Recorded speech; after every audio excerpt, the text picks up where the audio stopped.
नमस्कार दोस्तों। आज मैं आपको भाई दूज की कहानी सुनाने जा रही हूँ। धार्मिक मान्यताओं के अनुसार भाई दूज के दिन अगर भाई यमुना नदी में स्नान करते हैं तो उन्हें यमराज के प्रकोप से भी मुक्ति मिलती है। वहीं पौराणिक कथाओं के अनुसार इस दिन भाई यमराज ने अपनी बहन यमुना को वरदान दिया था, जिसके बाद से कार्तिक शुक्ल द्वितीया को भाई दूज मनाया जाता है। जो भाई इस दिन अपनी बहन के घर जाकर भोजन ग्रहण करता है, तिलक करवाता है, उसको अकाल मृत्यु का भय नहीं रहता। हर साल भाई दूज कार्तिक मास के शुक्ल पक्ष की द्वितीया तिथि को मनाई जाती है। भाई दूज की कथा। एक बुढ़िया माई थी, उसके 7 बेटे और एक बेटी थी। बेटी की शादी हो चुकी थी।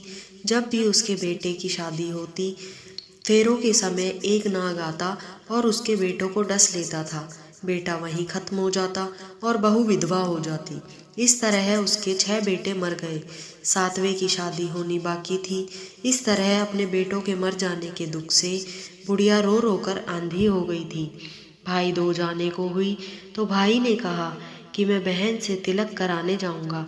माँ ने कहा ठीक है। उधर जब बहन को पता चला कि उसका भाई आ रहा है तो वह खुशी से पागल होकर पड़ोसन के गई और पूछने लगी कि जब बहुत ही प्यारा भाई घर आए तो क्या बनाना चाहिए। पड़ोसन उसकी खुशी को देखकर जल भुन गई और कह दिया कि दूध से रसोई लेप, घी में चावल पका। बहन ने ऐसा ही किया। उधर भाई जब बहन के घर जा रहा था तो उसे रास्ते में सांप मिला। सांप उसे डसने को हुआ। भाई बोला, तुम मुझे क्यों डस रहे हो? सांप बोला, मैं तुम्हारा काल हूँ और मुझे तुमको डसना है। भाई बोला, मेरी बहन मेरा इंतज़ार कर रही है। मैं जब तिलक करा कर वापस लौटूंगा तब तुम मुझे डस लेना। सांप ने कहा, भला आज तक कोई अपनी मौत के लिए लौटकर आया है जो तुम आओगे? भाई ने कहा, अगर तुम्हें यकीन नहीं है तो तुम मेरे झोले पर बैठ जाओ। जब मैं अपनी बहन से तिलक करवा लूँ तब तुम मुझे डस लेना। सांप ने ऐसा ही किया। भाई बहन के घर पहुँचा। दोनों बड़े खुश हुए। भाई बोला, बहन जल्दी से खाना दे दे, बड़ी भूख लगी है। बहन क्या करे, ना तो दूध की रसोई सूखे और ना ही घी में चावल पके। भाई ने पूछा, बहन इतनी देर क्यों लग रही है? तू क्या पका रही है? तब बहन ने बताया कि ऐसे क्या है भाई। भाई बोला, पगली, कहीं घी में भी चावल पके हैं या दूध से कोई रसोई लीपी है? गोबर से रसोई लीप और दूध में चावल पका। बहन ने ऐसा ही किया। खाना खा के भाई को बहुत जोर से नींद आने लगी। इतने में बहन के बच्चे आ गए। बोले, मामा मामा हमारे लिए क्या लाए हो? भाई बोला, मैं तो कुछ नहीं लाया। बच्चों ने वह झोला ले लिया जिसमें सांप था। जैसे ही उसे खोला तो उसमें से हीरे का हार निकला।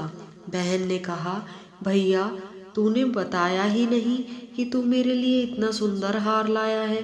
भाई बोला, बहन तुझे पसंद है तो तू ले ले, मुझे हार का क्या करना। अगले दिन भाई बोला, अब मुझे जाना है, मेरे लिए खाना रख दे। बहन ने उसके लिए लड्डू बनाकर एक डब्बे में रख दिए। भाई कुछ दूर जाकर थककर एक पेड़ के नीचे सो गया। उधर बहन के बच्चों को जब भूख लगी तो माँ से कहा कि खाने को दो। माँ ने कहा, खाना अभी बनने में देर है। बच्चे बोले कि मामा को जो रखा है वही दे दो। तो वह बोली कि लड्डू बनाने के लिए बाजरा पीसा था, वही बचा पड़ा है चक्की में, जाकर खा लो। बच्चों ने देखा कि चक्की में तो सांप की हड्डियाँ पड़ी हैं। यही बात उन्होंने आकर माँ को बताई तो वह बावड़ी सी होकर भाई के पीछे भागी। रास्ते भर लोगों से पूछती कि किसी ने मेरा गैल वटोई देखा क्या? किसी ने मेरा बावड़ा सा भाई देखा? तब एक ने बताया कि कोई लेटा तो है पेड़ के नीचे, देख ले वही तो नहीं। भागी भागी पेड़ के नीचे बहन पहुंची और अपने भाई को नींद से उठाया। भैया भैया कहीं तूने मेरे लड्डू तो नहीं खाए? भाई बोला, ये ले तेरे लड्डू। नहीं खाए मैंने। ले देखे लड्डू ही तो दिए थे, उसके भी पीछे पीछे आ गई। बहन बोली, नहीं भाई तू झूठ बोल रहा है, जरूर तूने खाया है। अब तो मैं तेरे साथ चलूंगी। भाई बोला, तू नहीं मान रही है तो चल। चलते चलते बहन को प्यास लगी। वह बोली, भाई मुझे पानी पीना है। भाई बोलने लगा, अब मैं पानी यहाँ तेरे लिए कहाँ से लाऊं? देख, दूर कहीं चील उड़ रही है, चल ही जा, वहाँ शायद तुझे पानी मिल जाए। तब बहन वहाँ गई तो पानी पीकर लौट रही थी तो रास्ते में देखा एक जगह जमीन में 6 शिलाएं गड़ी हैं और एक बिना गड़े रखी हुई है। उसने एक बुढ़िया से पूछा कि ये शिलाएं कैसी हैं? उस बुढ़िया ने बताया कि एक बुढ़िया है, उसके 7 बेटे थे। 6 बेटे तो शादी के मंडप पर ही मर चुके हैं, तो उनके नाम की ये शिलाएं जमीन में गड़ी हैं। अभी 7वें की शादी होनी बाकी है। जब उसकी शादी होगी तो वह भी मंडप में ही मर जाएगा। तब यह 7वीं शिला भी जमीन में गड़ जाएगी। यह सुनकर बहन समझ गई कि ये शिलाएं किसी और की नहीं बल्कि उसी के भाई की है। उसने उस बुढ़िया से अपने 7वें भाई को बचाने का उपाय पूछा। बुढ़िया ने उसे बतला दिया कि वह अपने 7वें भाई को कैसे बचा सकती है। सब जानकर वह वहाँ से बाल खुले करके पागलों की तरह अपने भाई को गालियाँ देती हुई चलने लगी। भाई के पास आकर बोलने लगी, तू तो जलेगा, कुटेगा, मरेगा। भाई उसके ऐसे व्यवहार को देखकर चौंक गया, पर उसे कुछ समझ नहीं आया। इसी तरह दोनों भाई बहन माँ के घर पहुँचे।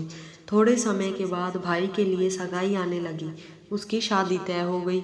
जब भाई को सहरा पहनने लगे तो वह बोली, इसको क्यों सहरा बंधेगा? सहरा तो मैं पहनूंगी, ये तो जलेगा, मरेगा। सब लोगों ने परेशान होकर सहरा बहन को पहना दिया। उसमें कलंगी की जगह सांप का बच्चा था। बहन ने उसे उसमें से निकाल फेंका। अब जब भाई घोड़ी पर चढ़ने लगा तो बहन फिर बोली, ये घोड़ी पर क्यों चढ़ेगा? घोड़ी पर तो मैं बैठूंगी, ये तो जलेगा, मरेगा, इसकी लाश को चील कौवे खाएंगे। सब लोग बहुत परेशान हो चुके थे। सब ने उसे घोड़ी पर चढ़ने दिया। अब जब बारात चलने को हुई तो बहन बोली, ये क्यों दरवाजे से निकलेगा? ये तो पीछे के रास्ते से जाएगा, दरवाजे से तो मैं निकलूंगी। जब वह दरवाजे के नीचे से जा रही थी तो दरवाज़ा अचानक गिरने लगा। बहन ने एक ईंट उठाकर अपनी चुनरी में रख ली। दरवाज़ा वहीं की वहीं रुक गया। सब लोगों को बड़ा अचंभा हुआ। रास्ते में एक जगह बारात रुकी तो भाई को पीपल के पेड़ के नीचे खड़ा कर दिया। बहन कहने लगी, ये क्यों छाया में खड़ा होगा? ये तो धूप में खड़ा होगा, छाँव में तो मैं खड़ी होंगी। जैसे ही वह पेड़ के नीचे खड़ी हुई, पेड़ गिरने लगा। बहन ने एक पत्ता तोड़कर अपनी चुनरी में रख लिया। पेड़ वहीं की वहीं रुक गया। अब तो सबको विश्वास हो गया कि ये बावली कोई जादू टोना सीख कर आई है, जो बार बार अपने भाई की रक्षा कर रही है। ऐसा करते करते फेरों का समय आ गया। जब दुल्हन आई तो उसने दुल्हन के कान में कहा, अब तक तो मैंने तेरे पति को बचा लिया, अब तू ही अपने पति को और साथ ही अपने मरे हुए जेठों को बचा सकती है। फेरों के समय एक नाग आया। वो जैसे ही दूल्हे को डसने को हुआ, दुल्हन ने उसे एक लोटे में भरकर ऊपर से प्लेट से बंद कर दिया। थोड़ी देर बाद नागिन लहर लहर करती आई। दुल्हन से बोली, तू मेरा पति छोड़। दुल्हन बोली, पहले तू मेरा पति छोड़। नागिन ने कहा, ठीक है, मैंने तेरा पति छोड़ा। दुल्हन, ऐसे नहीं, पहले 3 बार बोल। नागिन ने 3 बार बोला, फिर बोली कि अब मेरे पति को छोड़। दुल्हन बोली, एक मेरे पति से क्या होगा? हंसने बोलने के लिए जेठ भी तो होना चाहिए, एक जेठ भी छोड़। नागिन ने जेठ के भी प्राण दे दिए। फिर दुल्हन ने कहा, एक जेठ से लड़ाई हो गई तो एक जेठ छोड़। वो विदेश चला गया तो तीसरा जेठ भी छोड़। इस तरह एक एक करके दुल्हन ने अपने 6 के 6 जेठ जीवित करा लिए। उधर रो रो कर बुढ़िया का बुरा हाल था कि अब तो मेरा 7वां बेटा भी बाकी बेटों की तरह मर जाएगा। गांव वालों ने उसे बताया कि उसके 7 बेटा और बहुएं आ रही हैं। तो बुढ़िया बोली, अगर यह बात सच है तो मेरी आंखों की रोशनी वापस आ जाए और मेरे सीने से दूध की धार बहने लगे। ऐसा ही हुआ। अपने सारे बहू बेटों को देखकर वह बहुत खुश हो गई। बोली, यह सब तो मेरी बावली का किया हुआ है, कहाँ है मेरी बेटी? सब बहन को ढूंढने लगे। देखा तो वह भूसे की कोठरी में सो रही थी। जब उसे पता चला कि भाई सही सलामत है तो वह अपने घर को चली। उसके पीछे पीछे सारी लक्ष्मी भी जाने लगी। बुढ़िया ने कहा, बेटी पीछे मुड़ के तो देख, तू सारी लक्ष्मी ले जाएगी तो तेरे भाई भाभी क्या खाएंगे।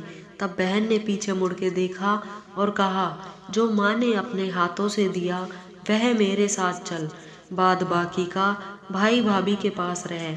इस तरह एक बहन ने अपने भाई की रक्षा की। यही कारण है कि बहन अपने भाई को तिलक लगाती है, दोज पर खाना खिलाती है और फिर उसकी सलामती की दुआएं करती है। धन्यवाद। अगर आपको चैनल अच्छा लगा हो तो लाइक करें, सब्सक्राइब करें और कमेंट बॉक्स में भाई के लिए कुछ शब्द ज़रूर लिखें।